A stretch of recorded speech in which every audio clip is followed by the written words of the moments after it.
A man stole a forklift, and he decided the best use of this would be to crash it into a convenience store that was closed and steal 100,000 yen in cash.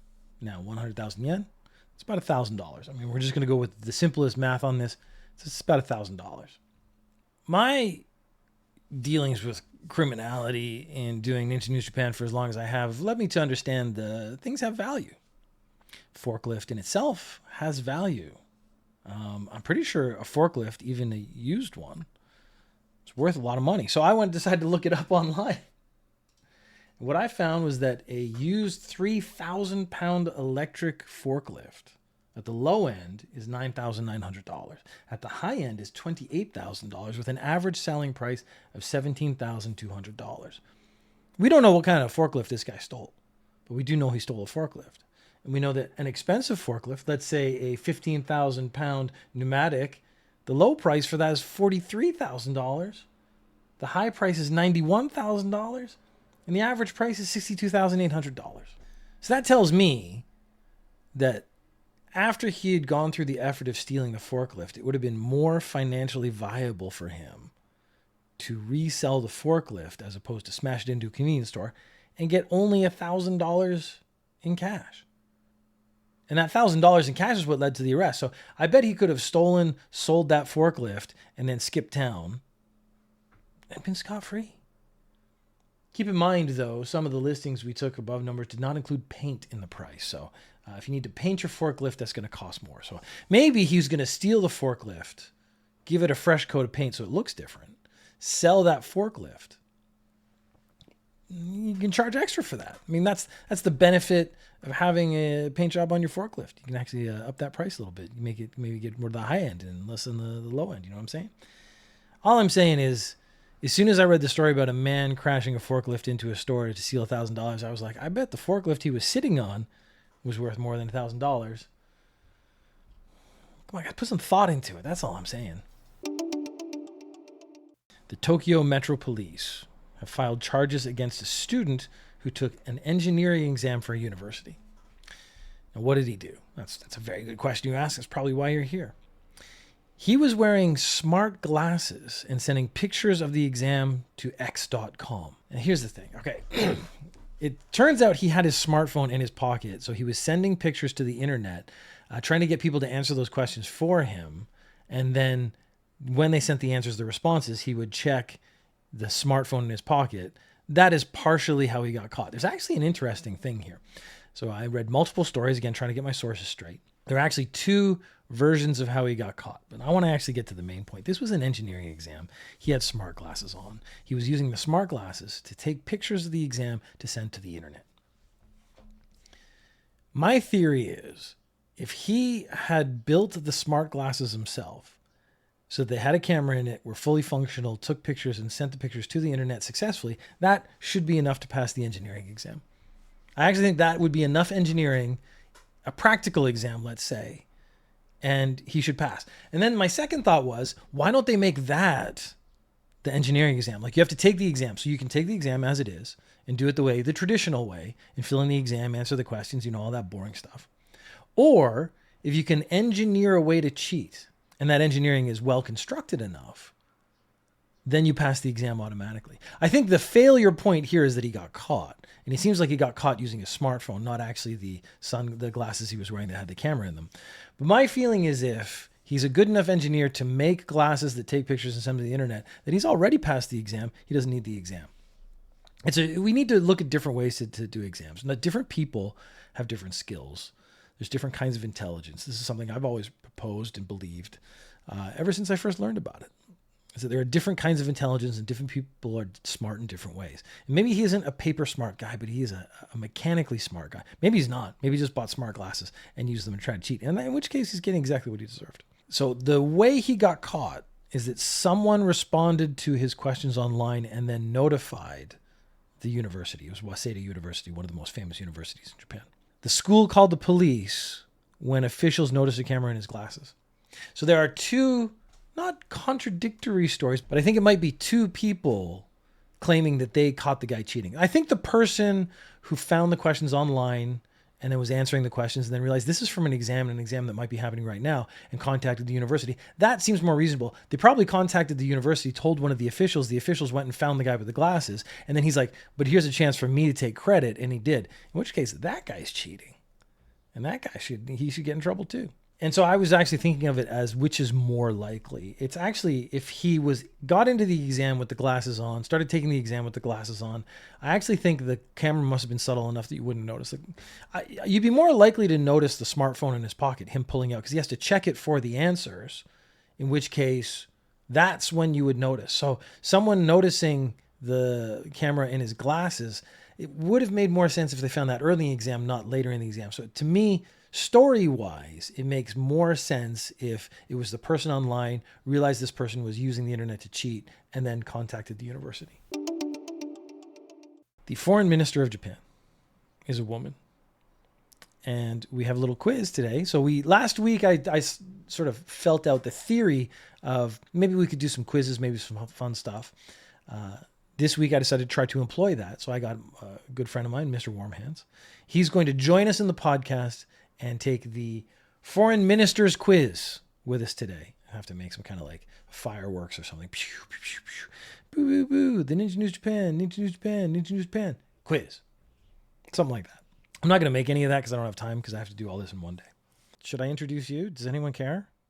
You're just another voice in the world. Yeah, I mean, you can do it on the actual podcast. Okay. Yes. Yeah. So the female foreign minister of Japan said, this is 3 options, so it's multiple choice. Okay. The female foreign minister of Japan said, A, foreigners are diluting the purity of Japan. Mm-hmm. B, women are only women if they give birth. Mm-hmm. Or C, equal pay for women will damage the equality. Equal pay for women will damage the economy. Oh. So we can have a little chat, or if you want clues, I'll try to. Yeah, all 3 of them are pretty viable. That's the problem. I think I've actually done enough news that my quiz questions are going to be super hard because they're all possible. Oh, equal pay for women will damage the economy. Women are not women unless they've given birth. And foreigners are diluting the purity of Japan. Oh, and this is the minister for... the foreign minister. The foreign minister for Japan. The female foreign minister. Oh, she is a woman. It is a woman. Oh God, that doesn't really help much. It actually doesn't. Well. She is old. Yeah, that actually I think is why these statements came out. It's always the same thing. It's this old form thinking that I'm always going on about. If it was a man, every one of these statements would be more likely. I think B would be more likely if it was a man. Women are only women if they give birth? Okay. Yeah, but I'm not ruling it out. Because I know a lot of old women who are like very gender role. It's not even a Japanese thing. It's just like you have to give birth. You have to give birth, and you have to maintain a house, and the man is the boss, and like there's so much of that, and it's crazy. That trad wife. I actually was watching a video. It was one of these trad wives who like had quit, and she's like, I regret it so much. It was so horrible. Yeah. Well, even my wife's mother like gives her shit because I do stuff. It's like, what? This is so ass backwards. Yeah. She's like, your husband's doing stuff. I can't believe you let that happen. Because my father-in-law, he's old. He saw me just get up and wash some dishes once. And he was like, whoa, you can do that? And I was like, I didn't say anything, but I think his attitude changed. He's like, oh, actually, maybe I could do stuff. Because I made dinner and I cook and I clean. So on the days I cook, I actually like, my wife won't wash she doesn't wash the dishes. I do everything. So it's like she has at least one day with nothing. But okay, you have to make your choice. A, foreigners are diluting the purity of Japan, or unless you want to ask some questions. B, women are only women if they give birth, or C, equal pay for women will damage the economy. See, B seems the most misogynistic view. But it's coming from a woman, which is, I feel like it's that one. Oh, it is correct. Oh, no way. Kind of ding, ding, ding, ding, ding, ding sound. She said women are only women if they give birth. Jesus Christ. Her actual statement was, how can we call ourselves women without giving birth? So the next day, You know she got in trouble for this. So the next day, Oh, of course she did. again, three choices. A, she gave a sincere apology. B, she said her statement didn't convey the correct meaning. Or C, I retract my statement. Retract my statement. You know that's my favorite one. When they retract statements, I'm like, it doesn't really Doesn't take it away. retract anything. Like, it's still there. The statement you made still exists. So the first one was apologize. A sincere apology. Sincere. Okay. Oh, well, that's definitely not happening. Mm-hmm. Okay. B, her statement didn't convey the correct meaning. You guys are too dumb to know what I meant. Okay. Or C, I retract my statement. Oh, come on. Right. So again, if it was a man, I 100% would go with retract. Because I feel like they're just like, this is my get out button. I can say what I want. I can say whatever I want, and the next day I'll be like, well, you guys are misinterpreting. I apologize for you misinterpreting my words. Yeah, I feel like female politicians are a special breed of like evil. In Japan, yes. No, not just in Japan. Oh, so you're thinking about like in Thatcher. the UK even, like Thatcher, like Theresa Thatcher May. has ruined it for every other female politician. Yeah, like, I'm pretty sure there's some good ones out there, but the Chancellor of Germany she seemed all right. Yeah, she seemed like reasonably down to earth. I kind of liked her. And then the Prime Minister of New Zealand, she was cool. Yeah. Yeah, when people tried to dunk on her for like having a party, I remember that. Like, she's having a party. Yeah. It's like, and had fun. Man. She had fun. And like AOC. I really like AOC. In America, there's Katie something, and she's awesome. All she does is take like businessmen to task. Oh, I love it. She had the president of Pierce Morgan, like J.P. Morgan, some giant investment hedge fund bank thing, and then she was like, I found out how much like your tellers get paid. They don't make enough to survive. Can you reconcile that with me? And he's like basically like, how can you justify not paying a living wage? And he's like, he started to try to talk his way out of it. He's like, no, this is how much she makes. Like, I talked to this woman. How do you think that's fair that you get what you pay? Yeah, you get your pay. Yeah. No, CEO pays out of hand. Yeah. Oh, come on. I think I've found my niche now though. Is coming up with quiz questions based on the news. Okay, a sincere apology. You guys are idiots. Or retraction. I'm just gonna take it back and think it privately. Oh, come on. Oh, Japan. I go with C. She retracted it. She retracted her statement. Both B and C. She actually technically she did all three, but it was not a sincere apology. She A, apologized, B, said that her statement didn't convey the correct meaning, and C, retracted her statement.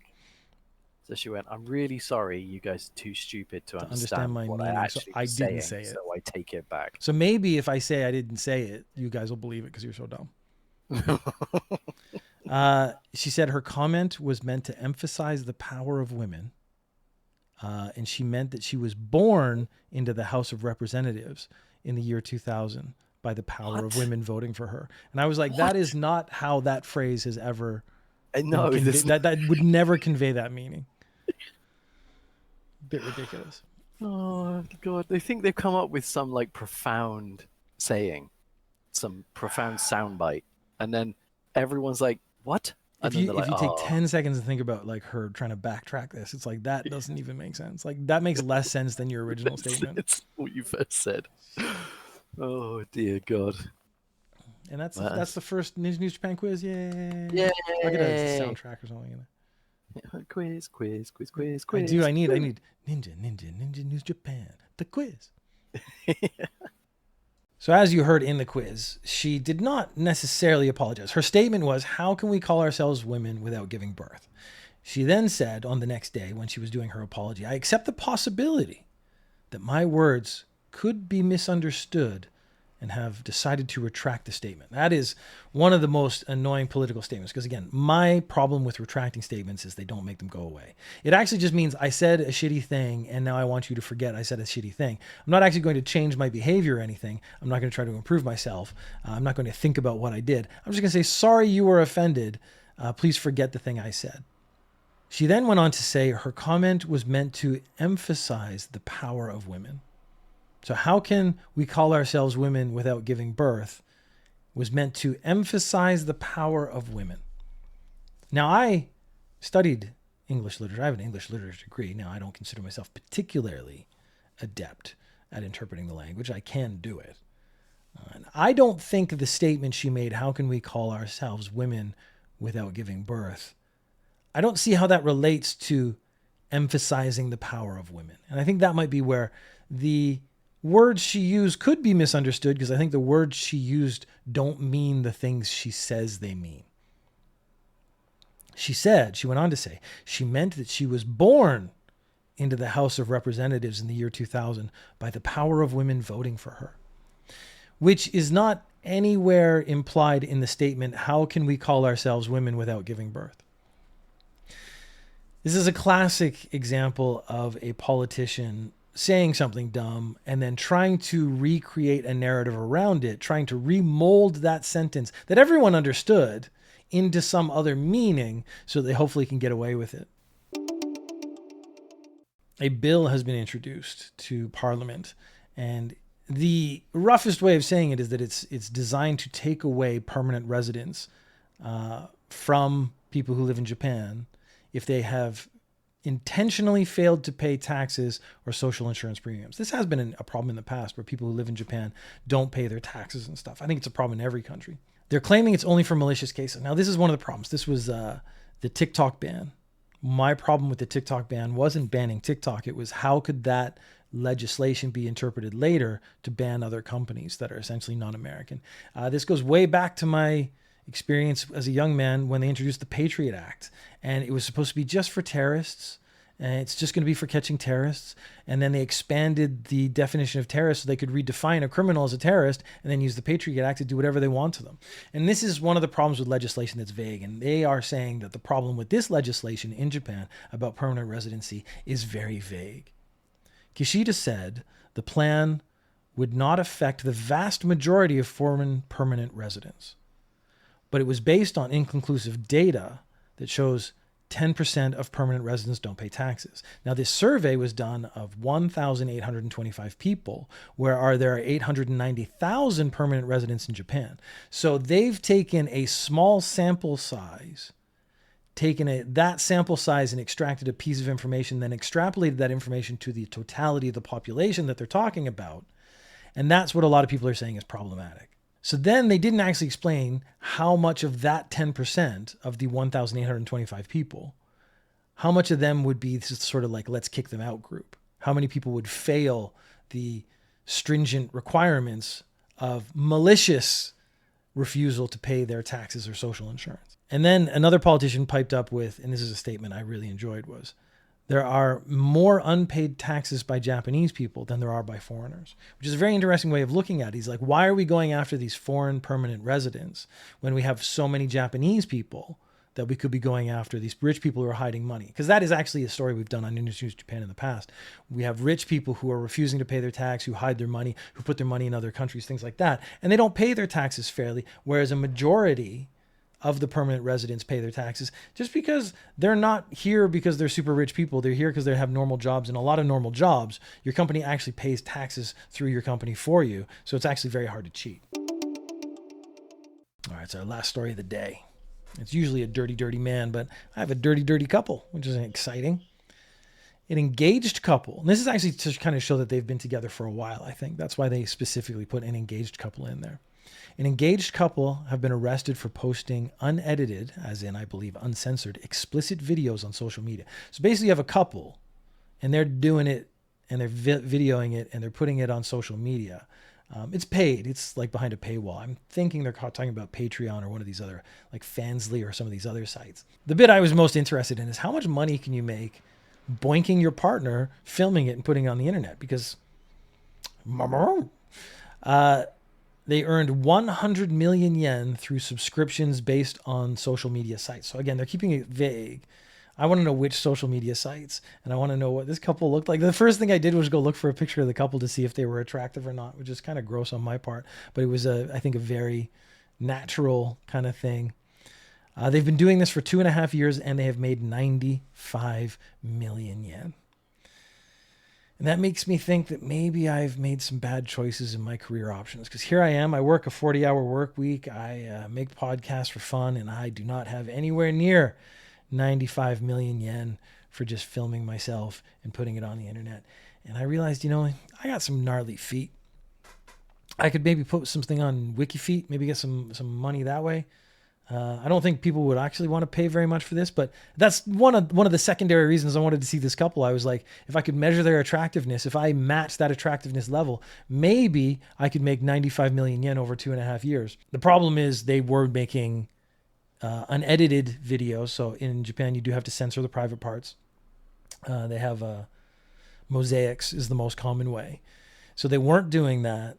And that's probably how they were making their money. So either I would have to put the mosaic on, and I probably put it on my face because I think you would actually rather see not my face than anything else, or I'd have to change countries before making this new endeavor, which is going to be NNJ, which is Nude Ninja News Japan, where I sit here and do the news in the nude. So I guess I could just get a flesh-colored t-shirt, and that would actually be giving you pretty much the whole effect right there. Sprinkle some hairs on it randomly. That's pretty much the aesthetic I'd be going for. So if you, the viewer or listener, would be interested in, again, this is an audio format primarily.